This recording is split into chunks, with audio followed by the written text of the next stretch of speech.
بسم اللہ الرحمن الرحیم۔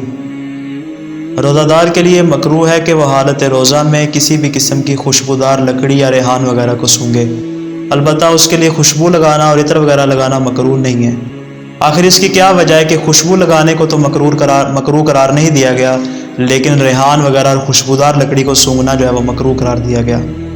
جب یہ امام صادق علیہ السلام سے کیا گیا تو آپ نے ارشاد فرمایا کہ روزہ دار کے لیے مکروہ ہے کہ وہ حالت روزہ میں ریحان یا کسی خوشبودار لکڑی کو سونگھے،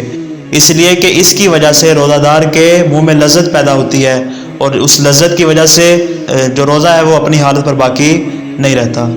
چونکہ ریحان کی وجہ سے اس کے منہ میں لذت پیدا ہو جاتی ہے، اور اس کے ساتھ پھر دوسری روایت میں بھی آپ نے ارشاد فرمایا کہ جو بھی خوشبو ہوتا ہے کسی خوشبودار لکڑی کی، اور چونکہ اس کی بھوک مٹ جاتی ہے اس کی وجہ سے، لہذا فرمایا کہ اب وہ بھوک کے جو اصل اور بنیادی مقصد ہے روزے کا، چونکہ وہ ختم ہو جاتا ہے، لہذا اس بنا پر حکم دیا گیا کہ حالت روزہ میں کسی بھی خوشبودار لکڑی یا ریحان وغیرہ کو نہ سونگھا جائے۔ لہذا اس بنا پر حکم دیا گیا کہ حالت روزہ میں کسی بھی خوشبودار لکڑی یا ریحان وغیرہ کو نہ سونگھا جائے۔